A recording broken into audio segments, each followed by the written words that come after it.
Student देखिए, कक्षा 5 गणित भाग 1 प्रश्नावली 4.3 ये वैदिक गणित का पार्ट है। यहाँ पर मैं आपको प्रश्नावली 4.3 के साथ साथ कुछ शब्दावली जो कि वैदिक गणित के लिए बहुत ज़रूरी है वो बताने जा रही हूँ। चरम अंक क्या होता है? किसी भी संख्या का चरम अंक उसका इकाई का अंक कहलाता है। जैसे कि मैंने 247 लिया, तो ये 247 में जो 7 है ना इकाई का अंक, यही इसका चरम अंक कहलाता है। इसके बाद में आता है आपका निखिलम अंक क्या होता है। निखिलम अंक से हम गुणा करना सीखेंगे तो हमें निखिलम अंक तो समझ में आया ना कि होता क्या है। तो स्टूडेंट देखिए कि निखिलम अंक किसी भी संख्या के सारे ही अंक निखिलम अंक होते हैं। जैसे कि मैं 247 नाम की एक संख्या लेती हूँ, तो यहाँ 4, 7, 2 ये सब क्या है, निखिलम अंक कहलाते हैं। मतलब किसी भी संख्या का प्रत्येक अंक निखिलम अंक होता है। आप तो बस यही ध्यान रखना है, ज़्यादा परेशान होने की ज़रूरत नहीं। चरम अंक क्या होता है? इकाई का अंक चरम अंक होता है। आपने चरम अंक सीख लिया, निखिलम अंक सीख लिया, अब आप सीखिए आधार अंक। स्टूडेंट आधार अंक क्या होता है? आधार अंक देखिए आप यहाँ पर, आधार अंक या तो आपका 10 लेना है आपको या 100 लेना है। आपके कोर्स में 10 ही है, आप 10 का ही ध्यान रखें। और 10 की घात हो ना तो किसी भी संख्या का आधार अंक हो सकता है, ऐसा भी माना गया है। बट आपके कोर्स में सिर्फ 10 को ही आधार अंक माना गया है। 10 के ही सवाल आपके पेपर में आते हैं। 20 ऐसा नहीं हो सकता, 30 नहीं हो सकता आधार अंक, या तो 10 ही लेना है या आपको 100 ही लेना है। बट आपके कोर्स में 10 है, आपको 10 ही आधार अंक लेना है। अभी मैं डिटेल में आपको समझाऊंगी। विचलन देखिए, विचलन क्या होता है?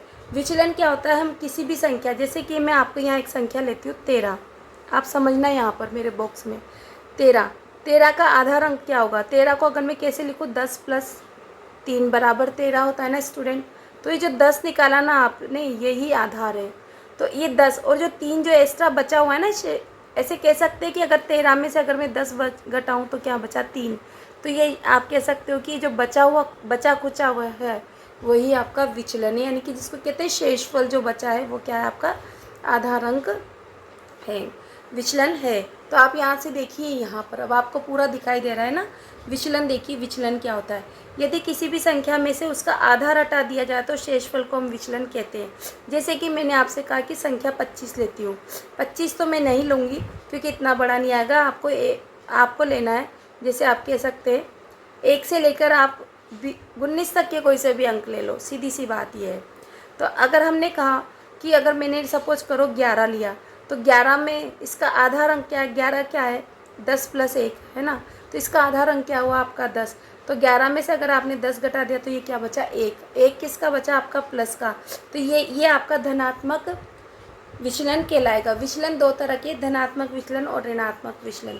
अगर मैं आपसे कहूँ स्टूडेंट कि आप बताओ 9 का विचलन क्या है, तो 9 का आधार अंक 9 होने पर भी आपको 10 ही लेना है। तो 9 में से आप 10 घटा दो, 9 में से 10 नहीं घट सकता ना, मतलब ये 1 कम है तो ये -1 हो जाता है। तो जो इसका जो विचलन होगा वो क्या होगा? -1। क्या होगा? -1, यानी कि ऋणात्मक 1 होगा। स्टूडेंट देखिए, अब हम आगे बढ़ते हैं।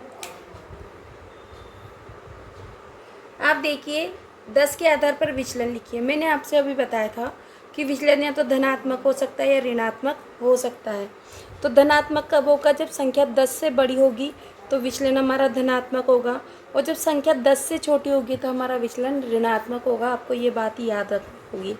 तो आप मैं 14 का विचलन करती हूँ, तो आपको 14 का अगर मैं करूँ तो 14 का आधार अंक क्या होता है? 10 + 4 होता है ना, इसे 14 करते तो आधार अंक 10। हमने कहा या तो 10 या 100, हमारे कोर्स में 10 ही, हम 10 पे ही बात करेंगे। तो आप 14 में से 10 घटा दो, 14 में से 10 घटाए तो आपके क्या बचा? +4। मतलब ये 10 से 4 बड़ा है। तो आप 14 का विचलन आपको सिर्फ उत्तर में लिखना है। आप क्या लिखोगे? +4। आपको यहाँ विचलन प्लस या माइनस में लिखना ज़रूरी है, ठीक है। अब मैं आपसे कहती हूँ, आपने कहा कि 11 का विचलन बताओ मुझे, तो मैं आपको 11 का विचलन बताती हूँ। तो आप क्या कहेंगे? 11 कैसे लिखते हैं? 11 का कैसे लिखते हैं? 10 + 1। तो अगर मैं इसका आधार अंक कितना हुआ? 10, 10 माइनस कर दूँ तो आपके पास प्लस का 1 बढ़ेगा, मतलब 1 ज़्यादा है। तो आप 11 का विचलन क्या लिखोगे? +1। आपको ये प्लस और माइनस में लिखना आना ज़रूरी है स्टूडेंट, आपको ये ध्यान रखना ही होगा, क्योंकि जब भी आपका सवाल सही हो।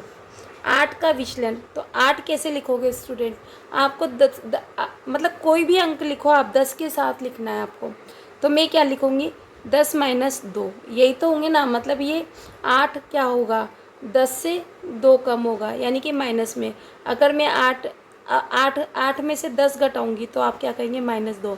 क्योंकि आपको -2 लिखना नहीं आता है, अभी आपने नहीं सीखा है कि किस तरह से, पर जो संख्या बड़ी होती है उसी का साइन हम लगाते हैं। तो ये मैं कहूँगी कि 8 जो है 10 से 2 अंक छोटा है, तो आप -2 लिखेंगे। सीधी सी बात, ऐसे ही ध्यान रखना है आपको। जो सादा सिंपल आपको समझ में आ जाए स्टूडेंट, वही सर्वोत्तम होता है। यहाँ पर मैं कहूँ कि 9 का विचलन लिखो, तो आप 9 क्या लिखोगे, 10 माइनस 1 ही तो 9 होता है ना। तो यानी कि ये 1 छोटा है, तो -1 कितना है, यहाँ पर आपका क्या बचेगा। अगर मैं इसको 10 घटा दूँ 9 में से, तो आप क्या कहोगे, -1 बचा मैम। तो कैसे, तो 1 कम है, तो ये इसका जो विचलन होगा वो -1 होगा। मेरे ख्याल से आपको अच्छे समझ में आ रहा होगा स्टूडेंट। अगर नहीं आ रहा है तो आप वीडियो को रिकैप करें। 13 का विचलन, तो 13 कैसे लिखते हो स्टूडेंट, 10 + 3 ही तो लिखते हो ना आप। तो अगर मैं 13 में से 10 घटा दूँ, तो जो मेरा उत्तर आएगा वो होगा 3, यानी कि 13 10 से 3 ज़्यादा है, यानी कि प्लस के 13 है ना, 3 है, तो आप क्या लिखोगे, +3। ठीक है। अगर आपसे कहा जाए स्टूडेंट कि आप 19 बताइए, तो आप 19 का विचलन क्या लिखोगे। तो 19 को अपन कैसे लिख सकते हैं, 19 10 + 9, यानी कि अब मैं 19 में से अगर 10 घटाऊँ स्टूडेंट, तो आप कहेंगे कि 9 बचेंगे, यानी कि +9। आप ऐसे कर सकते हैं, +9 है ना, +9, क्योंकि जो संख्या बड़ी है उसका तो विचलन क्या होगा, +9। फिर हमने कहा कि 7 का विचलन, तो 7 कैसे लिखेंगे, 10 के साथ ही लिखना है ना। तो 10 माइनस 3 ऐसे तो लिखोगे ना आप। तो अगर मैं 7 में से 10 घटा दूँ, तो मुझे उत्तर में क्या मिलेगा, -3। तो हमने कहा कि जो शेषफल बचता है ना स्टूडेंट, वही हमारा विचलन होता है। तो यहाँ होगा -3। जैसे भी आपको समझ में आ जाए, आपको समझ में आ जाना चाहिए। 6 को आप कैसे लिखोगे स्टूडेंट, तो 6 बराबर क्या होता है, 10 माइनस 4, यही तो कहोगे ना। इसका मतलब ये माइनस के 4, मतलब 10 से ये 4 छोटे हैं। 6 कितना छोटा है, 4 अंक छोटा है। तो 4 जो लिखोगे ना आप, ये -4 ही आपका क्या होगा, विचलन होगा। इस तरह से आपको विचलन, चरम अंक क्या होता है, किसी भी संख्या का इकाई का अंक चरम अंक होता है। आधार अंक हमेशा 10, या आपको 100 ही लेना है। आपके कोर्स में 10 है, आप 10 ही लें। इसके साथ में मैंने आपको बताया कि निखिलम अंक क्या होते हैं। निखिलम अंक किसी भी संख्या के, जैसे कि 13 लिया, तो 1 भी आपका निखिलम अंक है और 3 भी आपका निखिलम अंक है। इसी तरह से मैंने आपको सिखाया स्टूडेंट कि विचलन 2 तरह का होता है। विचलन धनात्मक भी हो सकता है और ऋणात्मक भी होता है।